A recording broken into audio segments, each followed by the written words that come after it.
자, 오늘은 이제 전자화폐를 그래 다 좋다고 치고 전자화폐를 진짜로 구현할 것인가에 대한 약간 실무적인 얘기를 좀 해보려고 해요. 현재 화폐를 이제 전자화폐화 해야 되겠죠. 시스템의 개발이 이제 완료됐다고 치고 시뮬레이션을 통해서 논리적 기술적 오류들이 해결되었다고 치고 시범 운영 절차도 원만히 마친 후라고 치고 현존하는 모든 돈을 전자화폐화하는 과정을 조금 생각해 볼게요. 가지고 있는 모든 현금은 시중은행을 통해서 코엠의 계좌로 입금하면 됩니다. 현금 들고 은행 창구로 가서 입금해달라. 그러면은 은행이 이제 전산을 통해서 코엠 계좌에 이제 숫자를 올려주는 거죠. 어느 시점 이후부터 돈으로 인정하지 않겠다는 법적 선언으로 모든 현금은 쉽게 회수될 것입니다.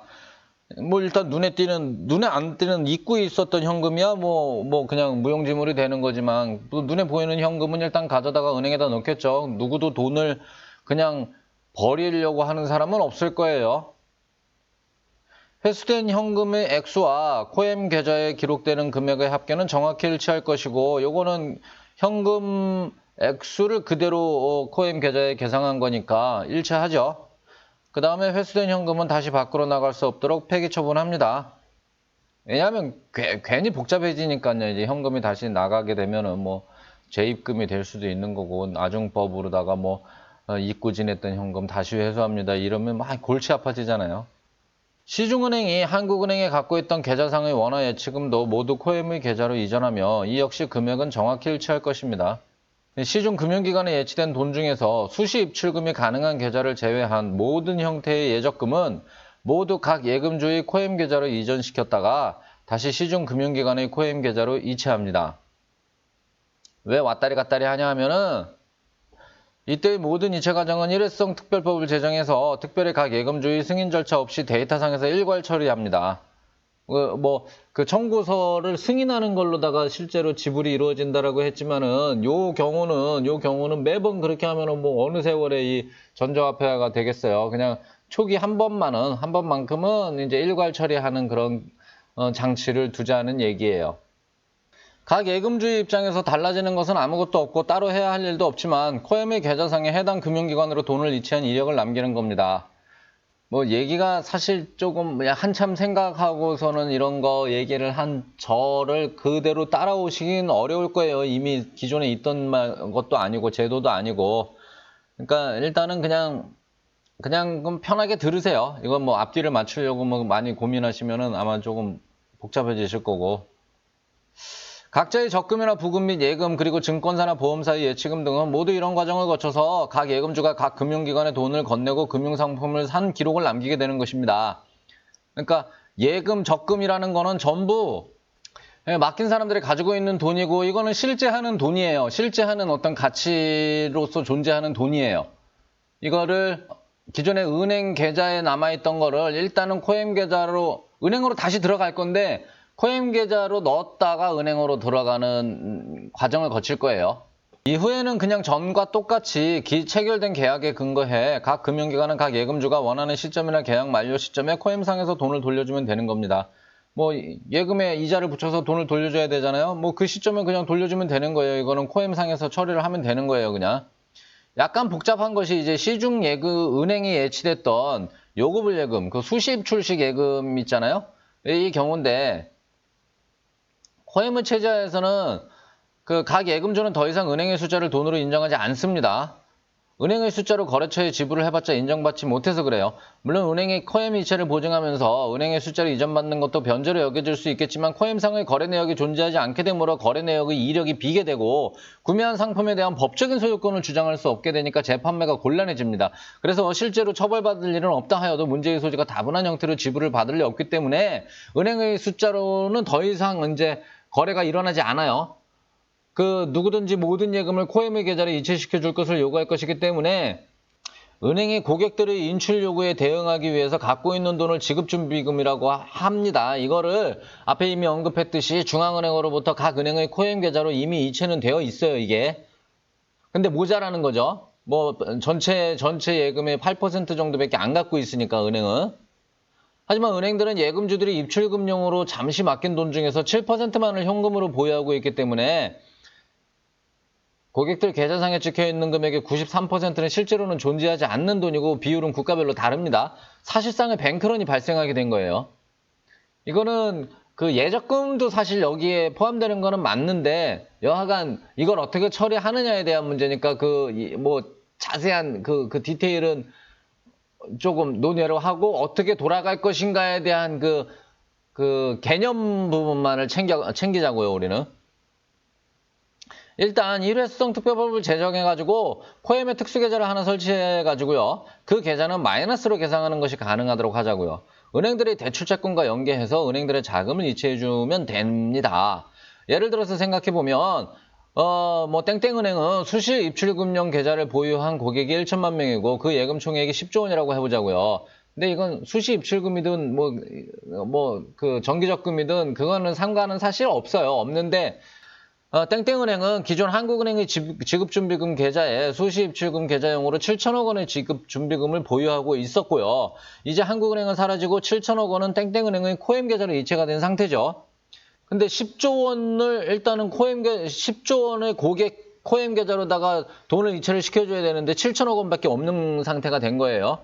이후 공공은행은 각 고객의 코엠 계좌로 총 10조 원을 이체해줘야 되는데 가진 것은 7천억 원밖에 없습니다. 그런 상태가 된 거죠. 이때 코엠은 은행별로 일회성 마이너스 계좌를 설치해가지고요. 공공은행, 땡땡은행 요구불예금 지급준비 지원이라는 0원짜리 잔고의 계좌에서 9조 3천억 원을 빼내서 땡땡은행 계좌로 이체를 합니다.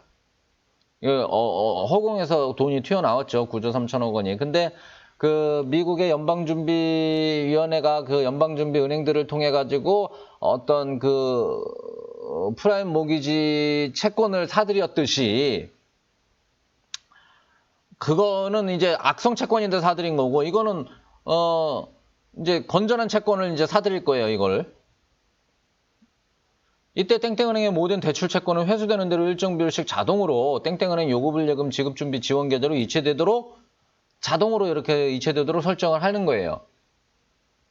법에 의해서.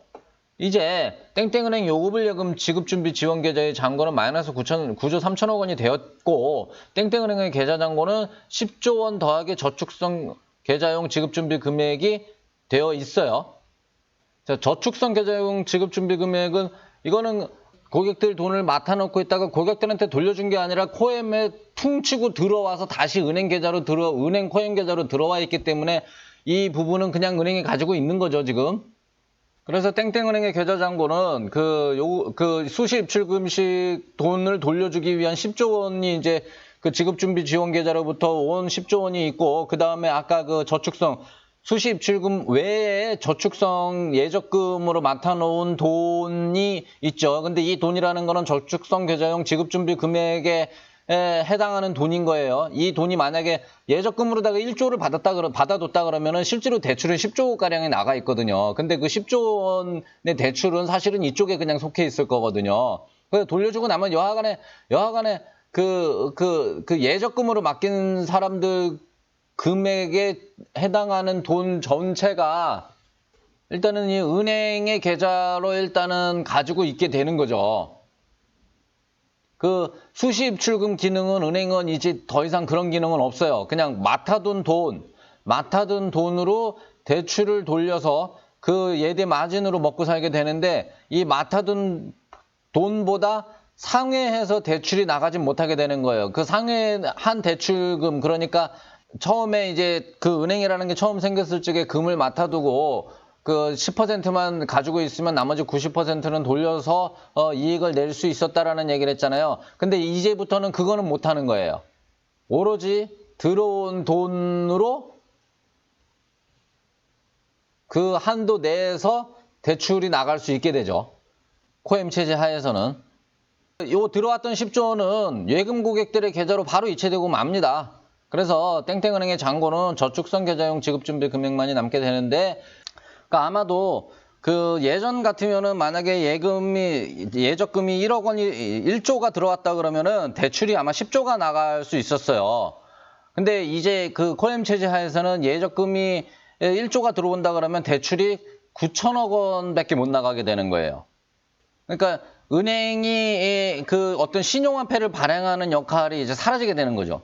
이후 수년간에 걸쳐서 땡땡은행 요구불예금 지급준비지원계좌는 결국 잔고가 영원이 될 겁니다. 마이너스 9조 3천억 원이 그 땡땡은행이 그 대출 회수금이 계속 회수가 되면서 이 지급준비지원계좌로 들어가게 되면서 영원히 되게 되는 거예요. 그리고 이 땡땡은행은 점점 어떤 맡아둔 예적금 한도 내에서 대출을 하면서 대출 이자를 가지고 이제 먹고 살게 되는 거죠.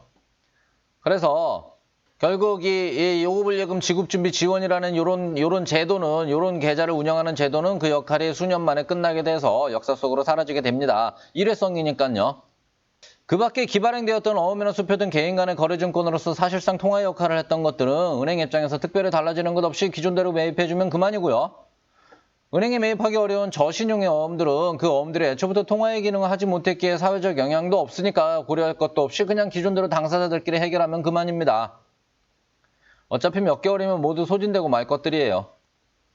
코엠 체제 이후로는 누구도 어음의 형태로 결제를 받지 않을 것이고 코엠 시스템상의 결제일 지정 청구 승인의 형태로 외상거래를 할 것입니다. 이 외상거래에 대해서는 그 앞전에 방송했었어요. 그 한 편을 통째로 할당해가지고 그거를 좀 참고해 주시기 바라고요. 하여튼 이런 식으로 운영을 하면은 뭐 큰 사회적 소요 없이 어떤 기존의 어떤 현금 내지는 뭐 은행, 신용카드 체계 하에 어떤 거래 형태가 코엠 체제로 원만하게 이전이 되어 갈 수 있을 것이라고 보입니다.